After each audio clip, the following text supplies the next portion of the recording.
Hello friends, स्वागत है आप सबका आपका अपना यूट्यूब चैनल अब पढ़ेगा इंडिया में। आज हम लोग इस वीडियो में देखेंगे बिहार दरोगा प्रारंभिक परीक्षा के लिए मॉडल प्रैक्टिस सेट नंबर 3। ये जो है वो संदर्भ पब्लिकेशन का रहमान सर के द्वारा लिखी गई पुस्तक का सेट है। इससे पहले इस पुस्तक के 2 सेट ऑलरेडी अपलोडेड है, वो भी फुल एक्सप्लेनेशन के साथ अपलोडेड है। अगर आप नहीं देखें तो जाकर प्लेलिस्ट से देख सकते हैं। साथ ही साथ बिहार दरोगा पीटी, बिहार दरोगा मेंस, ईएसआई, ये सब एग्जाम से रिलेटेड काफ़ी ज़्यादा प्रैक्टिस सेट ऑलरेडी अपलोड कर दिया जा चुका है। अगर आप नहीं देखें तो जाकर देख सकते हैं। एक चीज़ और आप लोगों के लिए ध्यान में रखते हुए घटना चक्र का एक सीरीज शुरू किया गया है। उसमें हम लोग मध्यकालीन भारत देख चुके हैं, अभी हम लोग आधुनिक भारत देख रहे हैं, जो कि एग्जाम पॉइंट ऑफ व्यू से काफ़ी इंपॉर्टेंट है घटना चक्र का बुक। इसलिए मैं उस बुक को स्टार्ट किया हूँ। वो भी डेली रात को 9 बजे आप लोगों को वो वीडियो मिल जाता है, तो अगर आप नहीं देखें तो वो भी जाकर देख सकते हैं। तो चलिए बढ़ते अपने क्वेश्चन की तरफ। आज का जो हमारा पहला क्वेश्चन है वो ये कह रहा है कि डॉक्टरों द्वारा प्रयुक्त होने वाला स्टेथोस्कोप जिस सिद्धांत पर कार्य करता है वह कौन सा सिद्धांत है। तो देखिए, स्टेथोस्कोप जिसको हम लोग कॉमनली भाषा में आला भी कहते हैं, वह जो है वो ध्वनि तरंगों के अध्यारोपण के सिद्धांत पर कार्य करता है। तो इस क्वेश्चन का सही आंसर होगा ऑप्शन नंबर डी, ध्वनि तरंगों के अध्यारोपण के सिद्धांत पर। नेक्स्ट है हमारा, निम्न में से किसने माउंट आबू के पास कयादार गांव में गोरी राजवंश के मोहम्मद गोरी को हराया था। तो ये किसने हराया था? ये हराया था भीमदेव सोलंकी द्वितीय ने। तो इस क्वेश्चन का सही आंसर होगा option number C, Bhimdev Solanki द्वितीय ने। देखिए, अगर हम बात करते हैं मोहम्मद गोरी की, तो मोहम्मद गोरी जो था वो गुजरात पर आक्रमण करता है और फिर ये सोलंकी द्वितीय जो है वो अपनी विधवा माँ नायिका देवी के नेतृत्व में आबू पर्वत के निकट कायादार में मोहम्मद गोरी को बुरी तरह से पराजित करता है। मोहम्मद गोरी की अगर हम लोग बात करते हैं तो मोहम्मद गोरी द्वारा कुछ और भी लड़े गए युद्ध जो हैं वो अक्सर एग्जाम में पूछा जाता है। जैसे तराइन का पहला युद्ध जो कि 1191 में गोरी और पृथ्वीराज चौहान के बीच हुआ था, जिसमें पृथ्वीराज चौहान विजयी हुआ था। तराइन का द्वितीय युद्ध जो कि 1192 में हुआ था, गौरी और पृथ्वीराज चौहान के बीच ही, लेकिन गौरी विजयी हुआ था। और फिर एक और युद्ध याद रखिएगा, चंदावर का युद्ध जो कि 1194 में हुआ था, गौरी और जयचंद के बीच, जिसमें भी गौरी विजयी हुआ था। नेक्स्ट है हमारा कि पारिस्थितिकी के जनक हैं। पारिस्थितिकी के जनक की अगर हम लोग बात करते हैं, मतलब इकोलॉजी के जनक जो थे वो एक जर्मन वैज्ञानिक जिनका नाम था अर्नस्ट हैकेल। तो इस क्वेश्चन का सही आंसर होगा ऑप्शन नंबर ए। लेकिन अगर यही आपसे पूछ ले, ये पारिस्थितिकी का मतलब होता है इकोलॉजी, और अगर आपसे पूछ ले पारिस्थितिकी तंत्र यानी इकोसिस्टम की अगर बात कर देता है, तब याद रखिएगा इकोसिस्टम शब्द का जो सर्वप्रथम प्रयोग है वो ऑन्सले के द्वारा 1935 में किया गया था।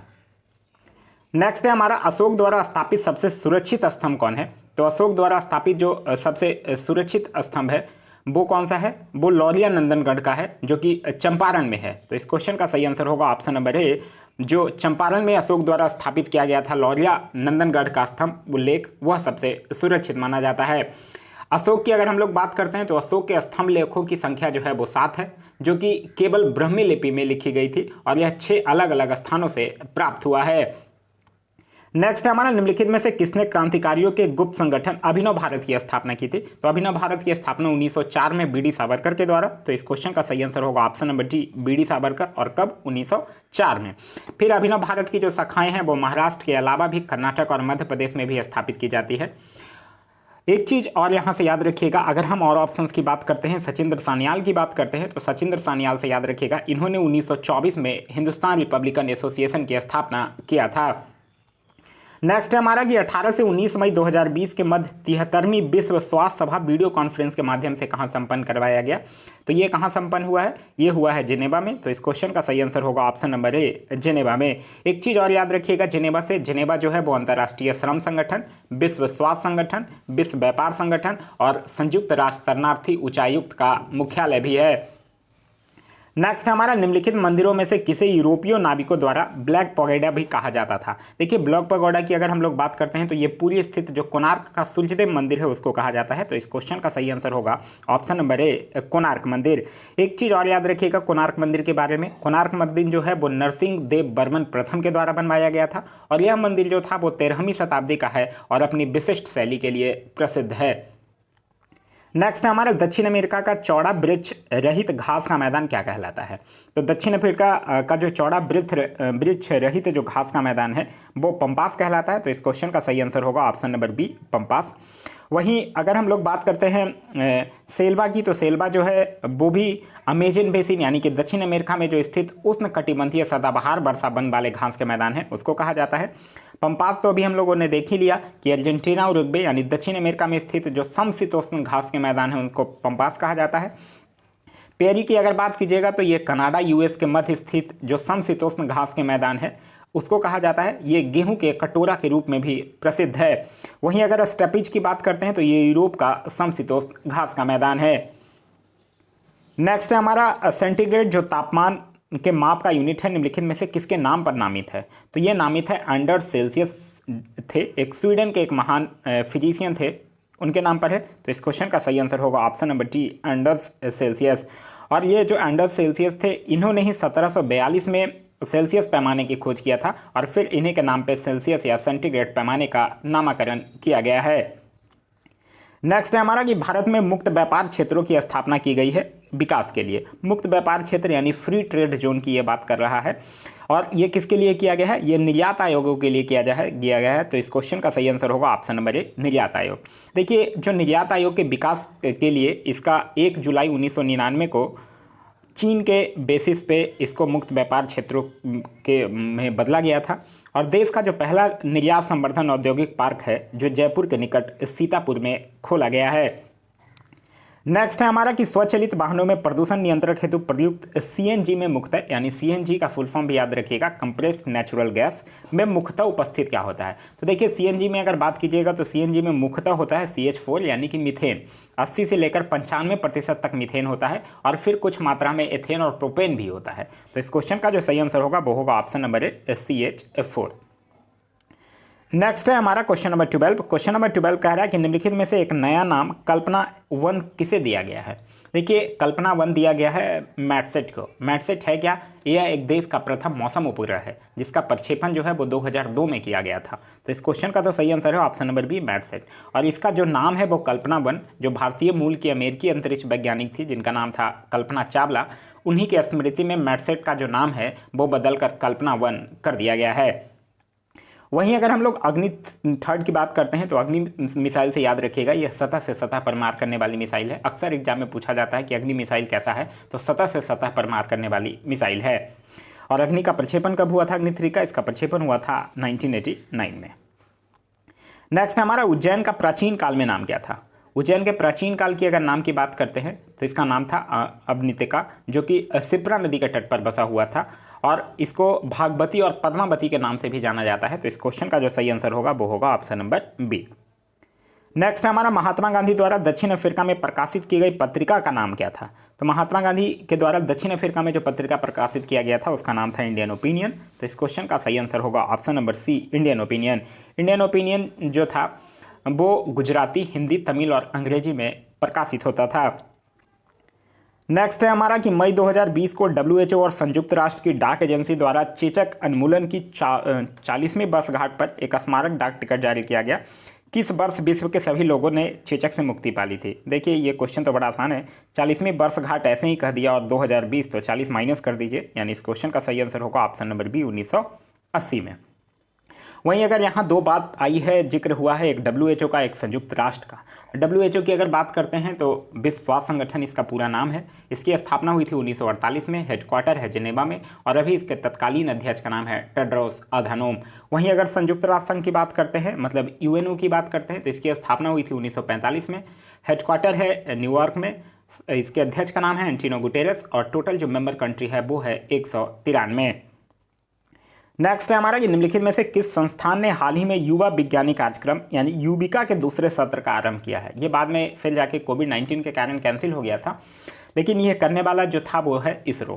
तो इस क्वेश्चन का सही आंसर होगा ऑप्शन नंबर बी इसरो। ये जो युविका कार्यक्रम है ना, इस कार्यक्रम का मुख्य लक्ष्य ये था कि युवाओं जो हमारे देश की युवा पीढ़ी है उसको अंतरिक्ष प्रौद्योगिकी और अंतरिक्ष विज्ञान ये सब चीज़ों पर कुछ मौलिक ज्ञान देना था ताकि अंतरिक्ष गतिविधियों में उनका रुचि बढ़ाया जा सके।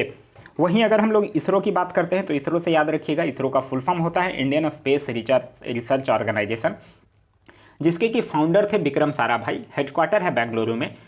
इसका एस्टैब्लिशमेंट हुआ था 1969 में और अभी तत्कालीन अध्यक्ष हैं के सिवन।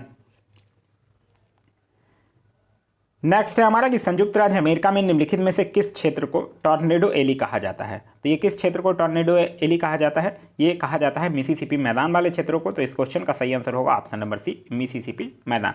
ये देखिए, ये एक्चुअली जो टॉर्नेडो है वो उष्णकटिबंधीय चक्रवातों का एक रूप है जो कि 800 से लेकर 1000 किलोमीटर प्रति घंटे के वेग से बहता है। एक चीज़ यहाँ याद रखिएगा, यह जो है वो अल्प अवधि वाला भयंकर तूफान है और इसका प्रमुख क्षेत्र जो है वो यूएसए में मिसिसिपी घाटी है और साथ ही मैक्सिको की खाड़ी में यह अधिक आता है।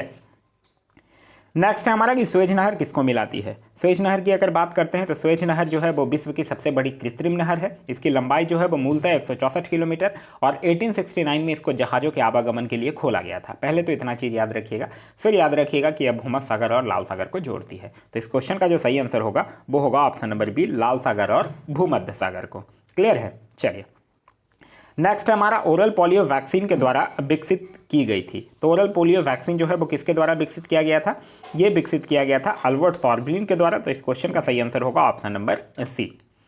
नेक्स्ट हमारा कैड शब्द का संबंध कंप्यूटर में किससे है, ये बात कर रहा है CAD, कैड। कैड का मतलब होता है कंप्यूटर एडेड डिजाइन। ये एक्चुअली कोई भी मशीन या कोई भी ऑटोमोबाइल, जो हम लोग बाइक चलाते हैं, 4 व्हीलर चलाते हैं, ये सब के निर्माण का जो डिजाइन का प्रयोग किया जाता है वो कंप्यूटर में कैड के माध्यम से ही ड्रॉ किया जाता है, उसको बोला जाता है कंप्यूटर एडेड डिजाइन। तो इस क्वेश्चन का जो सही आंसर होगा वो होगा ऑप्शन नंबर ए, डिजाइन से। नेक्स्ट हमारा निम्न में से कौन सा यूनिट जो है वो स्टोरेज मापने के लिए उपयोग में लाया जाता है। तो कौन सा यूनिट जो है वो स्टोरेज मापने के लिए उपयोग में लाया जाता है, तो बोला जाता है टीबी। टीबी का फुल फॉर्म यहाँ पे है टेराबाइट। ठीक है, आप लोग कंप्यूटर में पढ़े होंगे किलोबाइट, मेगाबाइट, गीगाबाइट, टेराबाइट, ये सारी चीज़ें हैं जो कि, और एक चीज़ और याद रखिएगा, एक टीबी के बराबर होता है 10⁻12 बाइट।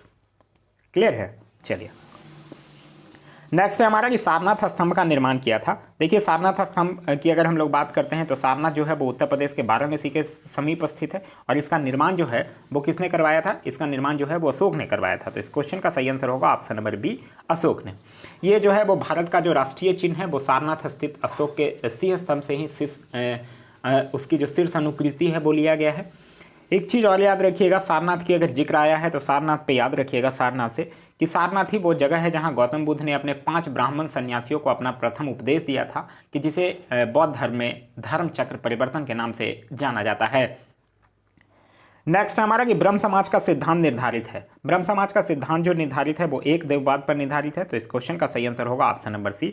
ब्रह्म समाज की अगर स्थापना की बात करते हैं तो 1828 में राजा राम मोहन राय के द्वारा इसकी नींव डाली गई थी और इस ब्रह्म समाज में मूर्ति पूजा और बलि प्रथा की निंदा भी की गई है। नेक्स्ट है हमारा कि जून 2020 को केंद्रीय मंत्रिमंडल ने आवश्यक वस्तु अधिनियम में संशोधन को मंजूरी दे दी है। इनमें से किस वस्तुओं को इस सूची से हटाया नहीं गया है, यह पूछ रहा है। तो कौन से वस्तु को इस सूची से नहीं हटाया गया है, तो किसको नहीं हटाया गया है, चीनी को नहीं हटाया गया है। तो इस क्वेश्चन का सही आंसर होगा ऑप्शन नंबर ए, चीनी यानी शुगर।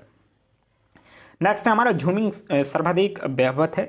ये झूमी खेती की बात कर रहा है जो कि एक कृषि पद्धति है। ये देखिए झूमिंग की बात करते हैं तो यह जो किसी पर्वतीय या पठारी भागों से वनों को काटकर जो की जाने वाली अस्थायी कृषि पद्धति है उसको क्या कहा जाता है, उसको झूमिंग कहा जाता है। और ये सबसे ज़्यादा जो होता है वो उत्तर पूर्वी भारत में और मध्य प्रदेश और छत्तीसगढ़ में प्रचलित है। तो इस क्वेश्चन का सही आंसर होगा option number D, Madhya Pradesh में। नेक्स्ट है हमारा कि नासा ने किस संस्था के साथ मिलकर मार्स 2020 प्रिजर्वेंस रोवर मिशन का शुभारंभ किया है। तो यह किसके साथ किया है, यूएलए के साथ किया है। तो इस क्वेश्चन का जो सही आंसर होगा वो होगा option number A, ULA. ULA की अगर आप लोग बात कीजिएगा तो ये क्या है, यूनाइटेड लॉन्च अलायंस है इसका फुल फॉर्म, जो कि एक अमेरिकन स्पेसक्राफ्ट लॉन्च कंपनी है जिसका की स्थापना जो है वो 2006 में किया गया था। वहीं अगर हम लोग नासा की बात करते हैं तो नासा का फुल फॉर्म याद रखिएगा, नासा का फुल फॉर्म होता है national aeronautics and space administration, जिसका कि हेडक्वार्टर है वाशिंगटन डीसी में और स्थापना हुई थी 1958 में। नेक्स्ट है हमारा क्वेश्चन नंबर 27, कह रहा मौलिक अधिकारों के अंतर्गत कौन सा अनुच्छेद जो है वो बच्चों के शोषण से संबंधित है। तो ये कौन सा अनुच्छेद है, अनुच्छेद 24। तो इस क्वेश्चन का सही आंसर है ऑप्शन नंबर डी, अनुच्छेद 24। अनुच्छेद 24 में ही बालकों के संकटपूर्ण नियोजन में लगाने का प्रतिषेध किया गया है और इस अनुच्छेद में 14 वर्ष से कम आयु के बालकों पर कारखाने या फिर किसी भी जोखिम भरे कार्यों में लगाने का प्रतिषेध करता है। वहीं अगर हम लोग और ऑप्शंस की बात करते हैं, अगर अनुच्छेद 17 की बात करते हैं तो यहाँ से याद रखिएगा अस्पृश्यता का अंत हुआ था, छुआछूत। और अनुच्छेद 19 की बात करते हैं तो इसमें 6 तरह की स्वतंत्रता का उल्लेख किया गया है और अनुच्छेद 23 की अगर बात करते हैं तो इसमें मानव दुर्व्यापार और बाल श्रम का प्रतिषेध किया गया है। नेक्स्ट है हमारा कि भारत में डॉलरों का सबसे अधिक निर्यात होता है। तो भारत में जो डॉलरों का सबसे अधिक निर्यात होता है वो इंजीनियरिंग सामानों में होता है। लगभग मान के चलिए कि आप 20% के आसपास जो होता है वो इंजीनियरिंग सामानों में डॉलरों का निर्यात होता है। डॉलर की अगर बात कीजिएगा तो आप लोगों को पता ही होगा कि ये क्या है, अमेरिका का मुद्रा है। नेक्स्ट हमारा कि राष्ट्रीय खेल पुरस्कार की कुछ श्रेणियों के लिए बढ़ी हुई पुरस्कार राशि के संबंध में गलत विकल्पों को पहचानें। द्रोणाचार्य लाइफ टाइम 15 लाख रुपए, बिल्कुल सही है। देखिए द्रोणाचार्य से दो चीज याद रखिएगा एग्जाम में जब आता है तो, एक पूछा जाता है द्रोणाचार्य लाइफ टाइम श्रेणी में, एक पूछा जाता है नियमित श्रेणी में। अगर आपसे नियमित श्रेणी में पूछता है तब 10 लाख रुपए होगा, और लाइफ टाइम श्रेणी में पूछेगा तब 15 लाख रुपए होगा। वहीं अगर ध्यानचंद पुरस्कार की बात करते हैं तो 10 लाख रुपए बिल्कुल सही है। अर्जुन पुरस्कार 15 लाख रुपए बिल्कुल सही है। राजीव गांधी खेल रत्न पुरस्कार 20 लाख रुपए, ये गलत है, क्योंकि राजीव गांधी खेल रत्न पुरस्कार में 25 लाख रुपए मिलते हैं। इस बार मतलब 2020 का जो राजीव गांधी खेल रत्न पुरस्कार है वो 5 लोगों को दिया गया है: रोहित शर्मा, विनेश फोगाट, रानी रामपाल, मनिका बत्रा और मरियप्पन थंगावेलु। नेक्स्ट है हमारा कि कॉस्मस 2406 क्या है। तो कॉस्मस 2406 की अगर हम लोग बात करते हैं तो ये क्या है, ये एक तरह का सैन्य उपग्रह है। तो इस क्वेश्चन का जो सही आंसर होगा वो होगा ऑप्शन नंबर बी, सैन्य उपग्रह। और कहाँ का है, रसिया का है, ठीक है। और इसको 2004 में सौर ऊर्जा की मदद से छोड़ा गया था, ठीक है। नेक्स्ट हमारा निम्नलिखित स्थानों में से किस एक में राष्ट्रकूटों द्वारा एलोरा पहाड़ियों में निर्मित गुफा मंदिर स्थित है। तो राष्ट्रकूटों द्वारा जो निर्मित एलोरा पहाड़ियां हैं वो कहाँ स्थित है, वो औरंगाबाद महाराष्ट्र में। तो इस क्वेश्चन का सही आंसर होगा option number A, Aurangabad Maharashtra में। और यह मंदिरों का जो इस मंदिर में जो हम लोग बात करते हैं, मतलब एलोरा की बात करिएगा तो एलोरा में 34 शैलकृत गुफाएं हैं, जिसमें 1 से लेकर 12 तक बौद्ध, 13 से लेकर 29 तक हिंदू और 30 से लेकर 34 तक जैन की गुफाएं हैं, ठीक है। इन मंदिरों में जो कैलाश मंदिर है वो क्रिस प्रथम के द्वारा निर्मित विशेष प्रसिद्ध मंदिर है। एक चीज़ और याद रखिएगा एलोरा गुफाओं से कि एलोरा गुफाओं का जो सर्वप्रथम उल्लेख है वो फ्रांसीसी यात्री थेबिनेट के द्वारा 17वीं शताब्दी में किया गया था। यहाँ जिक्र हुआ है राष्ट्रकूट वंश का, तो ये भी याद रखिएगा राष्ट्रकूट वंश का जो संस्थापक था वो दंती दुर्ग था और इसकी राजधानी जो थी वो मान्यखेत थी।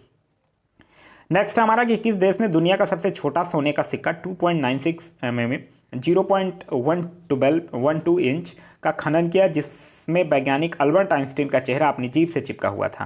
तो ये किसने किया है, ये स्विट्जरलैंड ने किया है। तो इस क्वेश्चन का सही आंसर होगा option number C, Switzerland. Switzerland की अगर बात कीजिएगा तो ये यूरोप का देश है जिसकी राजधानी है बर्न। नेक्स्ट हमारा बिहार विद्यापीठ का उद्देश्य था। बिहार विद्यापीठ आप लोग देखे होंगे पटना में कभी।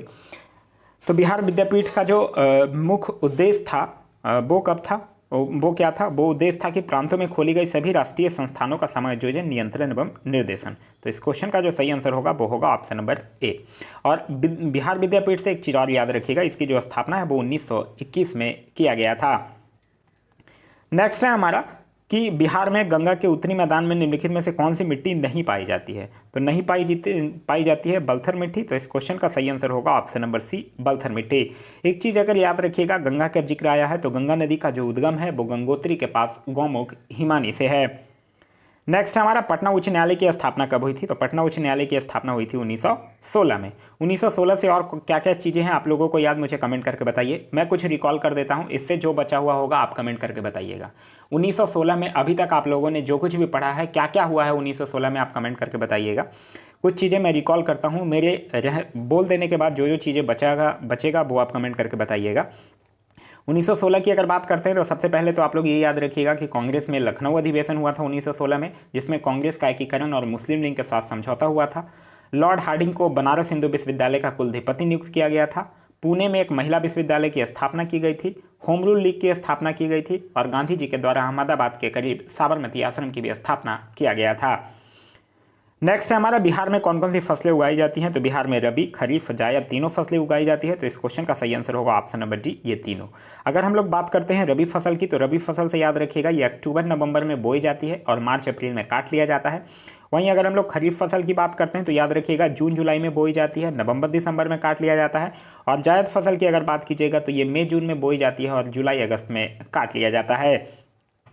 नेक्स्ट है हमारा कि भारत का पहला राज्य जिसने हाल ही में कृषि भूमि पट्टे पर देने की नीति लागू किया है वो कौन सा राज्य है, तो वो राज्य है उत्तराखंड। तो इस क्वेश्चन का सही आंसर होगा option number B Uttarakhand. Uttarakhand आप लोगों को याद होगा, उत्तराखंड का जो स्थापना है वो 9 नवंबर 2000 को हुआ था। उत्तराखंड की और भी कुछ योजनाएं याद रखिएगा, जैसे अटल आयुष्मान योजना, मुख्यमंत्री सौर स्वराज योजना, एकीकृत आदर्श कृषि ग्राम योजना, ये सब जो है वो उत्तराखंड सरकार के द्वारा शुरू की गई है। नेक्स्ट है हमारा कि पानी का कोई भी रूप जो बादलों से गिरता है उसे क्या कहते हैं, तो उसको क्या कहते हैं, उसको कहते हैं प्रेसिपिटेशन। तो इस क्वेश्चन का सही आंसर होगा option number C precipitation. Next है हमारा कि खाद्य श्रृंखला यानी जो फूड चेन होता है उसमें मानव क्या है, तो फूड चेन जो होता है उसमें मानव जो है वो प्राथमिक और द्वितीयक उपभोक्ता दोनों है, क्योंकि मानव जो है वो क्या होता है, वो सर्वाहारी भी होता है, वो मतलब वेज और नॉन वेज दोनों खाता है। नेक्स्ट हमारा पुराणों के अनुसार चंद्रवंशीय शासकों का मूल स्थान क्या था, तो पुराणों के अनुसार जो चंद्रवंशीय शासकों का मूल स्थान था वो था प्रतिष्ठानपुर, जो कि वर्तमान में इलाहाबाद झांसी के आसपास है। तो इस क्वेश्चन का सही आंसर होगा ऑप्शन नंबर सी। नेक्स्ट हमारा निम्नलिखित में से कौन फराजी विद्रोह का नेता था। देखिए ये क्वेश्चन मैं इसीलिए बोलता हूँ कि घटना चक्र आप लोग पढ़िए और उस सीरीज को जरूर ज्वाइन कीजिए। अभी आप लोगों को लग रहा होगा कि नहीं घटना चक्र इंपॉर्टेंट नहीं है, लेकिन घटना चक्र इतना ज़्यादा इंपॉर्टेंट है कि आप उसके इंपॉर्टेंस को नहीं समझ सकते हैं।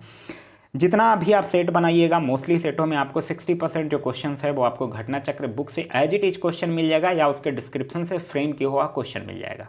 तो घटना चक्र जो है ऐसे भी खास करके सारे सब्जेक्ट का घटना चक्र कीजिए या मत कीजिए, लेकिन जो स्कोरिंग पार्ट है घटना सब्जेक्ट का, जैसे कि मॉडर्न हिस्ट्री सबसे ज़्यादा आप कोई भी एग्जाम देते हैं तो उसमें स्कोरिंग पार्ट है। सेकंड नंबर पे पॉलिटी, फिर क्या है इंडियन ज्योग्राफी, ये सब जो कम से कम से एटलीस्ट जो स्कोरिंग पार्ट है जो सबसे ज़्यादा क्वेश्चन कंटेंट करता है उसकी बुक घटना चक्र के सारे वीडियो देख लीजिए और उससे आप लोगों को काफ़ी बेनिफिट मिलेगा। चलिए क्वेश्चन पे आते हैं। क्वेश्चन कह रहा है कि निम्नलिखित में से कौन जो है वो फराजी विद्रोह का नेता था। फराजी विद्रोह की अगर आप लोग नेता की बात कीजिएगा तो वो कौन था, दादू मियाँ था। तो इस क्वेश्चन का सही आंसर होगा ऑप्शन नंबर बी दादू मियाँ। दादू मियाँ था कौन और ये फराजी विद्रोह की बात कहाँ से आई ये समझ लीजिए। फराजी लोग जो थे, फरोजी या फराजी जिसको आप कह सकते हैं, वो लोग जो थे वो बंगाल के फरीदपुर के निवासी थे और वहाँ एक था हाजी शरीयतुल्लाह, उसके द्वारा एक चलाए गए संप्रदाय के जो अनुयायी थे वही फराजी लोग कहलाते थे। और ये जो दादू मियाँ था वही सरायतुल्लाह का बेटा था, ठीक है, सरायतुल्लाह का यह पुत्र था दादू मियाँ।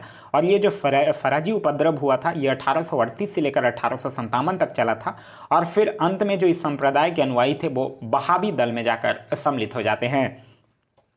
नेक्स्ट है हमारा कि सर्वप्रथम लोक निर्माण विभाग की स्थापना किया था। तो सर्वप्रथम लोक निर्माण की विभाग की स्थापना कौन किया था, फिरोज शाह तुगलक। तो इस क्वेश्चन का सही आंसर होगा option number D Firoz Shah Tughlaq.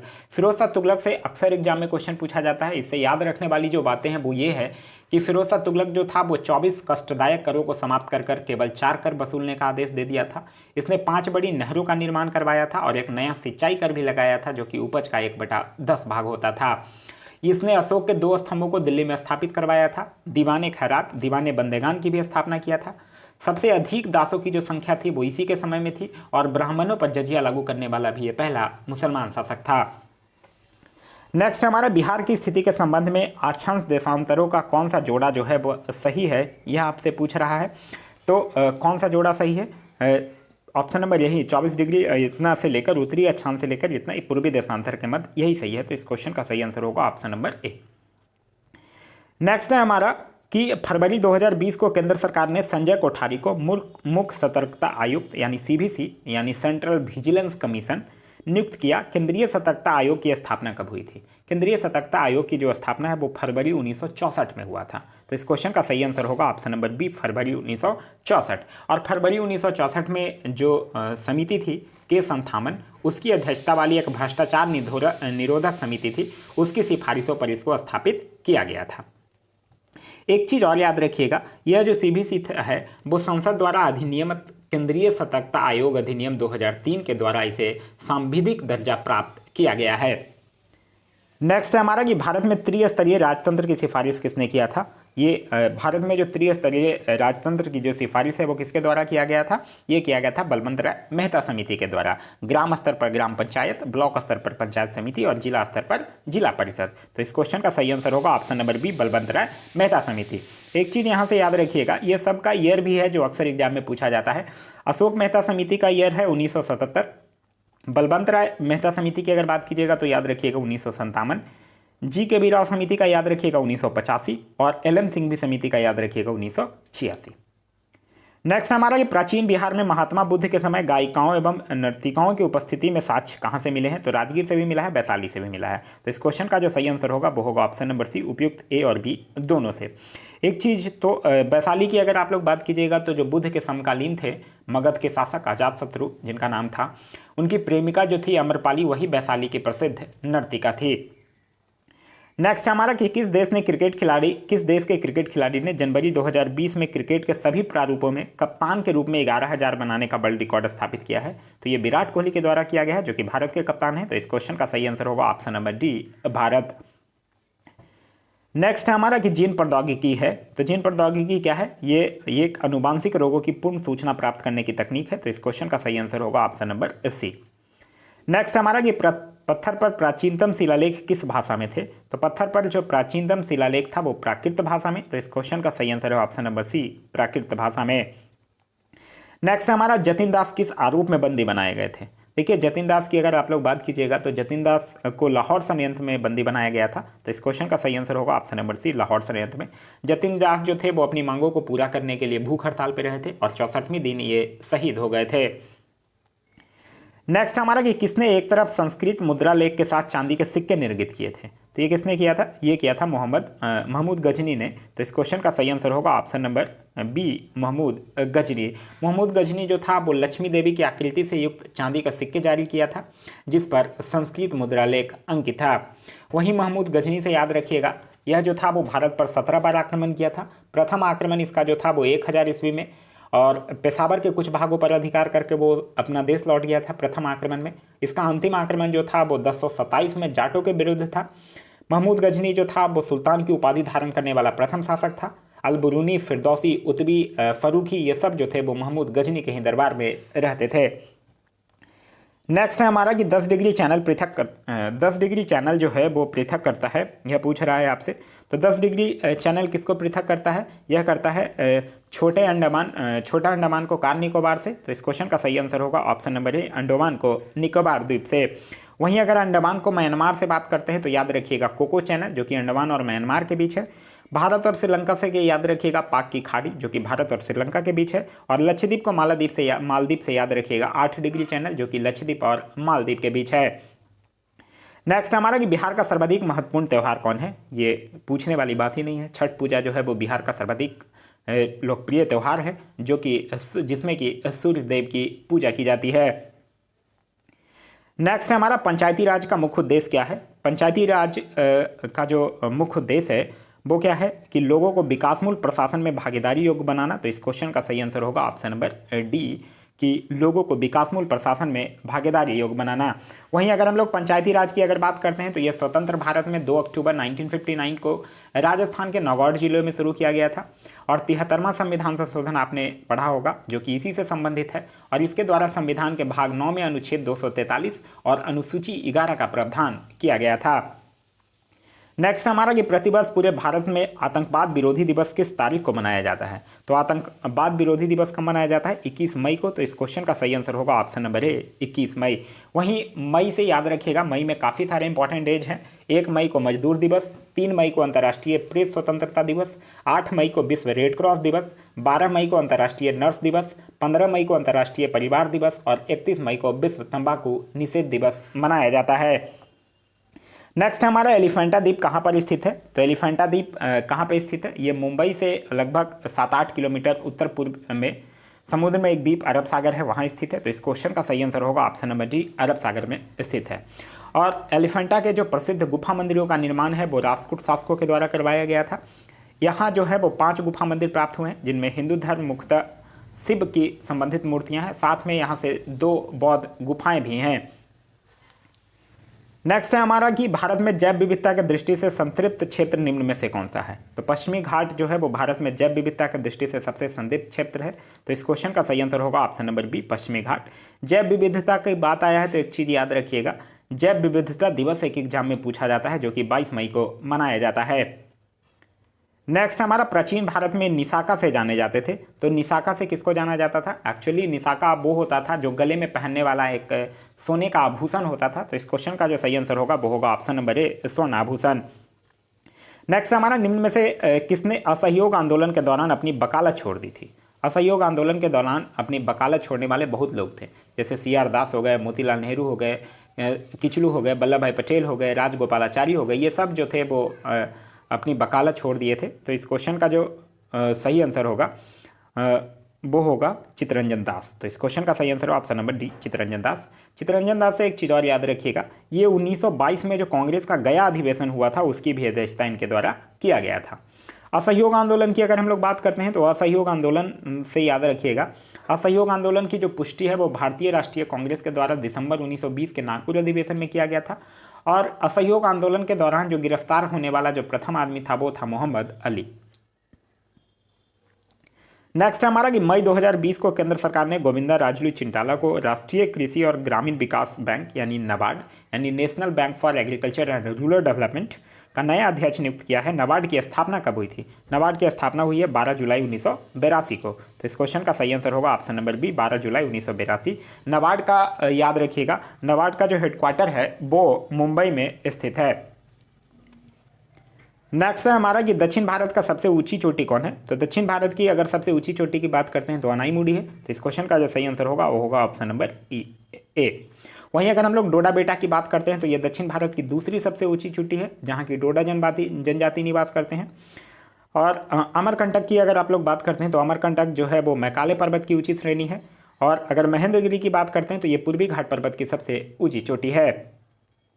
Next है हमारा कि निम्नलिखित में से कौन जो है वो सॉरी कौन सी दक्षिण अटलांटिक महासागर की शीतल जलधारा है? देखिए अगर हम लोग बात करते हैं कैनेरी धारा की, कैनेरी धारा क्या है? कैनेरी धारा जो है वो उत्तरी अटलांटिक की ठंडी जलधारा है। वेनेजुएला धारा की अगर हम लोग बात करते हैं तो ये जो है वो दक्षिण अटलांटिक महासागर की शीतल धारा है। तो इस क्वेश्चन का सही आंसर हो जाएगा ऑप्शन नंबर बी। अग्लुहास धारा की अगर बात कीजिएगा तो ये हिंद महासागर की गर्म और अस्थायी जलधारा है। और ब्राजील जलधारा की अगर बात कीजिएगा तो ये दक्षिण अटलांटिक महासागर की गर्म जलधारा है। तो इस क्वेश्चन का सही आंसर होगा ऑप्शन नंबर बी। नेक्स्ट है हमारा, निम्न में से कौन सा जो है वो दंत चिकित्सकों द्वारा एनिस्थेटिक के लिए स्थानापन्न के रूप में इस्तेमाल किया जाता है? तो किसका किया जाता है? नाइट्रस ऑक्साइड यानी N2O का किया जाता है, जिसको कि आप लाफिंग गैस के रूप में भी जानते हैं। नेक्स्ट है हमारा कि भारत सरकार की आय का सबसे बड़ा स्रोत है। तो भारत सरकार की आय का जो सबसे बड़ा स्रोत है वो क्या है? केंद्रीय उत्पाद शुल्क। तो इस क्वेश्चन का सही आंसर होगा ऑप्शन नंबर डी। अच्छा, अगर आपसे पूछ ले कि भारत सरकार का सबसे बड़ा खर्च क्या है, तो सबसे बड़ा खर्च जो क्या है, जो हमारी कंट्री दूसरे जगह से लोन लेता है उसके लिए हमें कुछ इंटरेस्ट पे करना पड़ता है, तो जो ब्याज भुगतान होता है वो भारत सरकार की सबसे बड़ी खर्च है। नेक्स्ट हमारा कि जब रक्त में ऑक्सीजन की सांद्रता में कमी आ जाती है तो श्वास की गति क्या हो जाती है? तो श्वास की गति तेज हो जाती है। तो इस क्वेश्चन का जो सही आंसर होगा वो होगा ऑप्शन नंबर बी, बढ़ जाती है। क्लियर है? देखिए जब हम लोग कोई कार्य करते हैं या लगातार काम करते रहते हैं या दौड़ते रहते हैं तो होता क्या है कि ऑक्सीजन जो है वो पूरी कोशिकाओं में पहुंच नहीं पाता है, जिससे क्या होता है कि वो इंसान जो है वो हाँफने लगता है। फिर जैसे ही वो थकावट महसूस करने लगता है तो उसका सांस तेज चलने लगता है। फिर वो थोड़ा देर बैठता है, रिलैक्स हो जाता है, तो वो क्या होता है? नॉर्मल यानी स्वस्थ महसूस करने लगता है।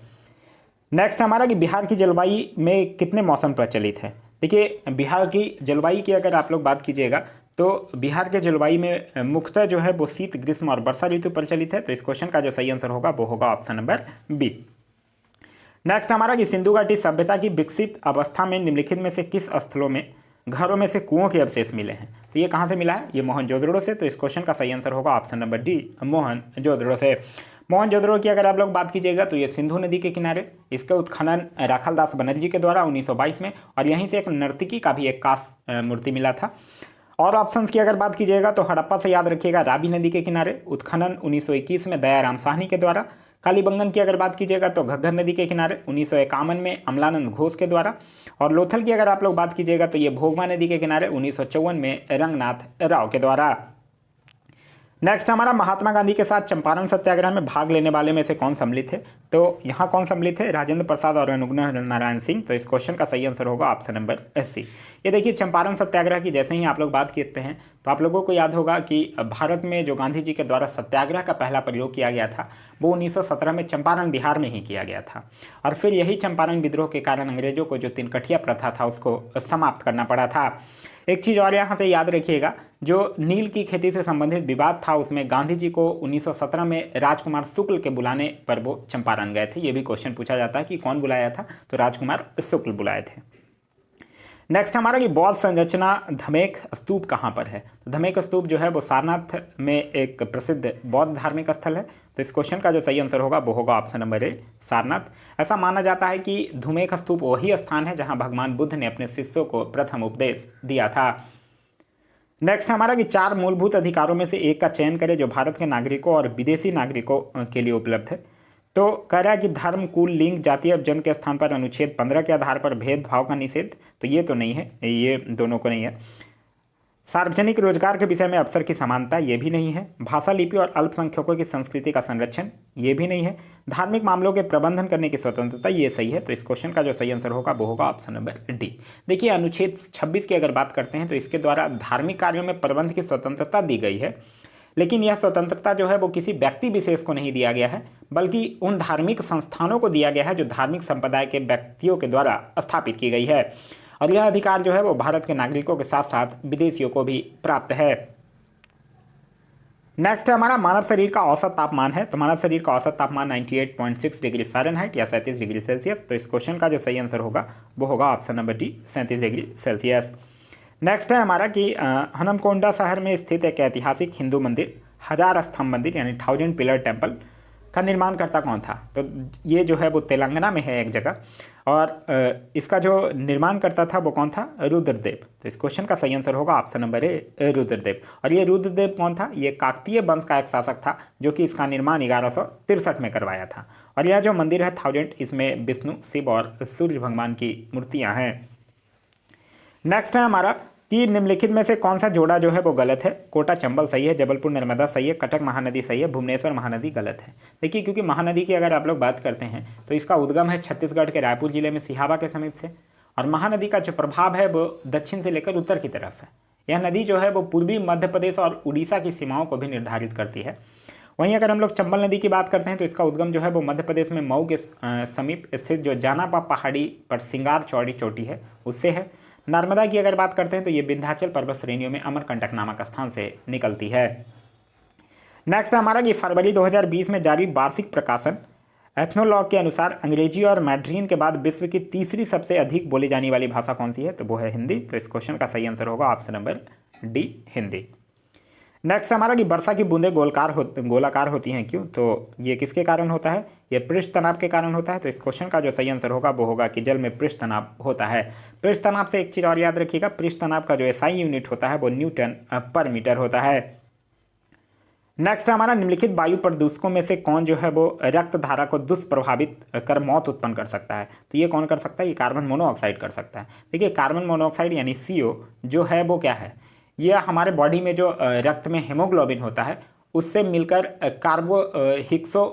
हीमोग्लोबिन बना लेता है, और जिसके कारण क्या है कि रक्त की जो ऑक्सीजन की वहन करने की जो क्षमता है वो कम हो जाती है। और ऐसा होता है कि लगभग जब 50% से ऊपर हीमोग्लोबिन जो है वो कार्बोक्सी हीमोग्लोबिन में बदल जाता है, तब ऑक्सीजन की कमी से श्वसन क्रिया में अवरोध होता है और फिर उससे इंसान की मृत्यु हो जाती है।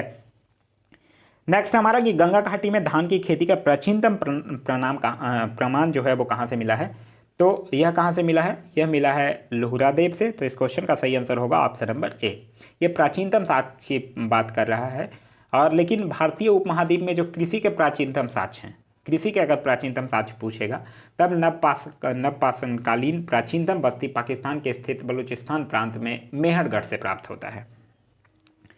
नेक्स्ट है हमारा कि भारतीय राष्ट्रीय कांग्रेस के सन 1905 ईस्वी के बनारस अधिवेशन का अध्यक्ष कौन था। बनारस अधिवेशन 1905 की अध्यक्षता गोपाल कृष्ण गोखले के ही द्वारा किया गया था। तो इस क्वेश्चन का सही आंसर होगा option number C, Gopal Krishna Gokhale. और इसी 1905 के अधिवेशन में गोपाल कृष्ण गोखले को विपक्ष के नेता की उपाधि भी दी गई थी। गोपाल कृष्ण गोखले से जो और भी चीज़ें याद रखने हैं वो ये याद रखिएगा कि गोपाल कृष्ण गोखले को क्या बोला जाता था, महात्मा गांधी का राजनीतिक गुरु कहा जाता था, और इन्होंने 1905 में ही एक सर्वेंट ऑफ इंडिया सोसाइटी की भी स्थापना किया था। नेक्स्ट हमारा कि सरकी सुल्तानों के शासनकाल में से निम्न स्थानों में से किसे पूर्व का सिराज कहा जाता था। तो पूर्व का सिराज जौनपुर को कहा जाता है। तो इस क्वेश्चन का सही आंसर होगा ऑप्शन नंबर सी, जौनपुर। और जौनपुर की जो स्थापना है वो फिरोज शाह तुगलक के द्वारा किया गया था। नेक्स्ट हमारा निम्नलिखित में से कौन सा जानवरों का एक तीव्र वायरल रोग है जो मनुष्यों में एक संक्रमित जानवर को काटने से फैलता है? तो ये है रेबीज। रेबीज किसके द्वारा फैलता है? यह कुत्ता, चमगादड़, लोमड़ी ये सब के काट लेने के कारण रेबीज फैलता है। और रेबीज का जो वायरस है वो हमारे तंत्रिका तंत्र यानी सेंट्रल नर्वस सिस्टम को प्रभावित करता है। रेबीज रोग को में होता क्या है? हाइड्रोफोबिया टाइप हो जाता है, मतलब मरीज को पानी से डर लगने लगता है। नेक्स्ट हमारा कि भारत के नगरीय क्षेत्रों में न्यूनतम शिशु दर कहाँ पाई जाती है? तो न्यूनतम शिशु दर जो है वो केरल में, तो इसको शिशु मृत्यु दर बोल रहा है, तो वो कहाँ पाई जाती है? केरल में। तो इस क्वेश्चन का सही आंसर होगा ऑप्शन नंबर ए, केरल में।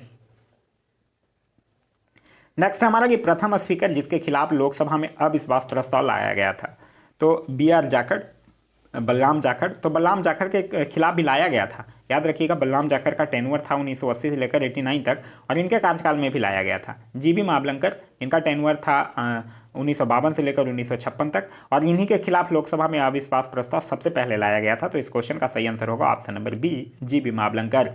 और एक और याद रखिएगा, हुकुम सिंह, ये हुकुम सिंह के खिलाफ भी लाया गया था। तो ये तीनों के खिलाफ लाया गया है, लेकिन पहला पूछ रहा है तो आपका आंसर हो जाएगा option number B, GB. महाबलंकर।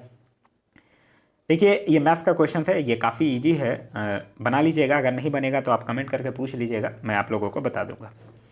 Next है हमारा निम्नलिखित में से कौन सा रसायन जो है वो फल पकाने में सहायता होता है? तो फल पकाने में अगर सहायता की अगर बात करते हैं तो एथिलीन, एसिटिलीन, प्रोपिलीन, इथोफेन, कार्बाइड, ये सब का यूज हम लोग फल पकाने में करते हैं। तो इस क्वेश्चन का जो सही आंसर होगा वो होगा ऑप्शन नंबर ए, इथेफोन का भी यूज करते हैं।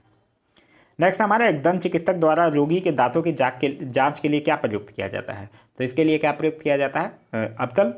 तो इस क्वेश्चन का सही आंसर होगा ऑप्शन नंबर ए, अब्तल। अब्तल लेंस की अगर हम लोग बात करते हैं तो अब्तल लेंस का प्रयोग जो है वो निकट दृष्टि दोष के निवारण के लिए भी किया जाता है। वहीं अब्तल की अगर हम लोग बात करते हैं अब्तल दर्पण की, दर्पण और लेंस दोनों में कंफ्यूज मत होइएगा। यहाँ प्रयुक्त दर्पण पूछ रहा है तो अब्तल है, लेकिन अब्तल लेंस की भी बारे में मैं बता दिया।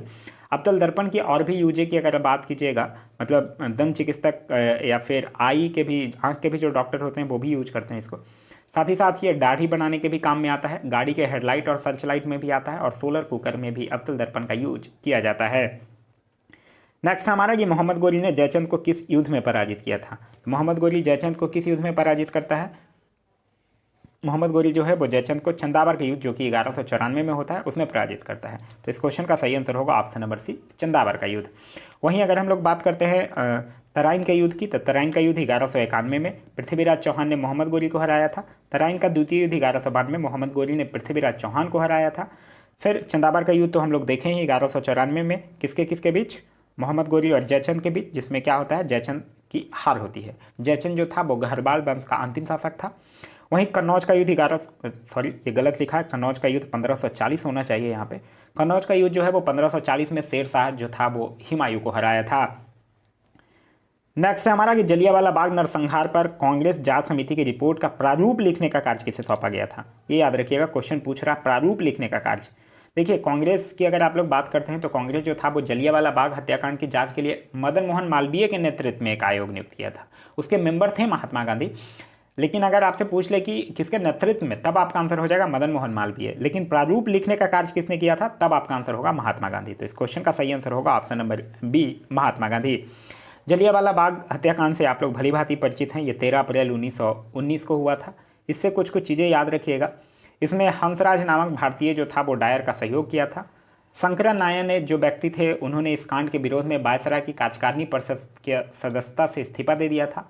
गांधी जी जो थे वो केसरे हिंद की उपाधि, जमानालाल बजाज राय बहादुर की उपाधि, और रविन्द्रनाथ टैगोर ने सर की उपाधि वापस लौटा दी थी।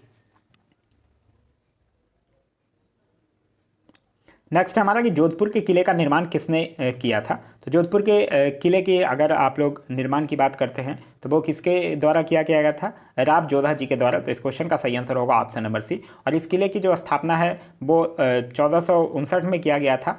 और जब राव जोधा जी जो थे वो अपनी राजधानी को मंदौर से जोधपुर स्थानांतरित किए थे। नेक्स्ट है हमारा कि दादा साहब फाल्के पुरस्कार से सम्मानित होने वाले प्रथम व्यक्ति कौन थे? तो दादा साहब फाल्के पुरस्कार से सम्मानित होने वाले जो प्रथम व्यक्ति हैं वो है देवकिया रानी। तो इस क्वेश्चन का सही आंसर होगा option number D. Dada Saheb Phalke पुरस्कार की अगर आप लोग बात करते हैं तो ये सिनेमा के क्षेत्र में भारत का सर्वोच्चतम पुरस्कार है। और इस पुरस्कार के अंतर्गत विजेता को 10 लाख रुपये नगद, स्वर्ण कमल और 1 साल प्रदान की जाती है। नेक्स्ट हमारा निम्नलिखित में से बिमल शाह द्वारा निर्मित संगमरमर का मंदिर कौन है? तो बिमलसार द्वारा संगमरमर का जो मंदिर है वो है दिलवाड़ा का जैन मंदिर, जो कि माउंट आबू सिरोही राजस्थान में स्थित है। तो इस क्वेश्चन का सही आंसर होगा ऑप्शन नंबर ए, दिलवाड़ा मंदिर।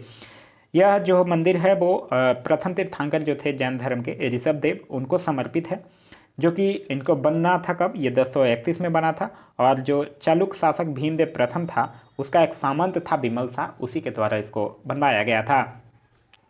नेक्स्ट हमारा उस पाल शासक का नाम बताइए जिसने विक्रमशिला विश्वविद्यालय स्थापित किया था। विक्रमशिला विश्वविद्यालय स्थापित कौन किया था, ये किया था धर्मपाल। तो इस क्वेश्चन का सही आंसर होगा ऑप्शन नंबर ए, धर्मपाल। देखिए पाल वंश की स्थापना करता है गोपाल, उसके बाद फिर उसका बेटा जो है वो धर्मपाल पाल वंश का राजा बनता है, और वही जो है वो विक्रमशिला विश्वविद्यालय स्थापित करता है। धर्मपाल से और भी चीज़ें याद रखिएगा, जो आप लोगों ने एक पढ़ा होगा कन्नौज के लिए जो त्रिपक्षीय संघर्ष हुआ था, किसके किसके बीच, पाल वंश, गुर्जर प्रतिहार वंश और राष्ट्रकूट वंश। उसमें पाल वंश की ओर से जो सर्वप्रथम भाग लिया था वो धर्मपाल ही भाग लिया था। धर्मपाल से एक चीज और याद रखिएगा, यह सोमपुर बिहार का निर्माण भी करवाया था। नेक्स्ट हमारा कि पल्लव वंश के कौन से राजा जो हैं वो संस्कृत नाटक भी लिखा करते थे। ये पल्लव वंश के कौन से राजा की बात कर रहा है, ये कर रहा है महेंद्र वर्मन प्रथम की। तो इस क्वेश्चन का सही आंसर होगा option number B, Mahendra Varman प्रथम की। महेंद्र वर्मन प्रथम जो थे वो मद विलास प्रहसन की भी रचना किया था। और महेंद्र वर्मन प्रथम जो थे वो शुरू में जैन थे, लेकिन बाद में फिर जाके तमिल एक संत था जिसका नाम था अपर, उसके प्रभाव में आकर शैव धर्म को अपना लेते हैं। नेक्स्ट हमारा अखिल भारतीय राष्ट्रीय कांग्रेस की प्रथम महिला अध्यक्ष कौन थी। यहाँ पूछ रहा है प्रथम महिला अध्यक्ष कौन थी, तब आपका आंसर हो जाएगा एनी बेसेंट। एनी बेसेंट की अगर आप लोग बात करते हैं तो ये 1914 में, ठीक है। लेकिन अगर आपसे पूछ लेता है प्रथम भारतीय महिला कौन थी, तब भारतीय मूल की जो प्रथम महिला जो कांग्रेस के अधिवेशन की अध्यक्षता की थी वो थी सरोजनी नायडू, जो कि कानपुर के अधिवेशन 1925 की अध्यक्षता किया था। क्लियर है। नलिनी सेनगुप्ता भी कांग्रेस की अध्यक्ष बन चुकी हैं। नेक्स्ट हमारा दारा सिकोह ने किस शीर्षक के अंतर्गत उपनिषदों का फारसी में अनुवाद करवाया था। दारा सिकोह कौन था, शाहजहां और मुमताज महल का सबसे बड़ा बेटा था दारा सिकोह, जो कि 52 उपनिषदों का फारसी में अनुवाद करवाया था सिरे ए अकबर के नाम से। तो इस क्वेश्चन का सही आंसर होगा ऑप्शन नंबर डी, सिरे ए अकबर के नाम से। एक चीज़ और दारा सिकोह के बारे में याद रखिएगा, दारा सिकोह को उसकी सहिष्णुता और उदारता के लिए जो लेन पुल था वो लघु अकबर की संज्ञा भी से दिया है। नेक्स्ट हमारा कि भारत में सर्वाधिक व्यापक वनों के प्रकार कौन से हैं। तो भारत में सर्वाधिक व्यापक वनों हैं डिसीजियस फॉरेस्ट यानी पर्णपाती वन। तो इस क्वेश्चन का सही आंसर होगा ऑप्शन नंबर ए, पर्णपाती वन। पर्णपाती वन की अगर आप लोग बात कीजिएगा तो इसका विस्तार जो है वो उत्तर के मैदानी भाग से लेकर प्रायद्वीपीय भारत तक है, और ये 70 से लेकर 150 सेंटीमीटर वर्षा वाले क्षेत्रों में पाया जाता है। इसके भी दो प्रकार के होते हैं, एक उष्णकटिबंधीय आर्द्र पर्णपाती वन और दूसरा उष्णकटिबंधीय शुष्क पर्णपाती वन। नेक्स्ट हमारा कि भारत के प्राचीन विश्वविद्यालयों में से एक बिहार में स्थित है, यह कौन से स्थान पर है। तो ये नालंदा विश्वविद्यालय की बात कर रहा है। तो इस क्वेश्चन का सही आंसर होगा ऑप्शन नंबर सी, नालंदा विश्वविद्यालय। नालंदा विश्वविद्यालय की जो स्थापना है वो कुमारगुप्त के द्वारा किया गया था, और इसको ध्वस्त करने वाला कौन था, एक कुतुबुद्दीन ऐबक का सहायक सेना नायक था जिसका नाम था बख्तियार खिलजी। तो ये था हमारा आज का वीडियो। आज का वीडियो आप लोगों को कैसा लगा कमेंट करके जरूर बताइएगा। साथ ही साथ इस वीडियो से कुछ सीखने के लिए मिला तो एक लाइक जरूर कर दीजिएगा। अगर ये वीडियो पसंद आया तो अपने दोस्तों के साथ शेयर करना ना भूलें। आप हमारे चैनल पर अभी तक नए हैं या चैनल को सब्सक्राइब नहीं किया है तो चैनल को सब्सक्राइब कर दीजिए, और साथ ही साथ बेल आइकन दबा दीजिए ताकि हमारे सारे वीडियो के नोटिफिकेशन आपको मिलते रहें। Thanks for watching.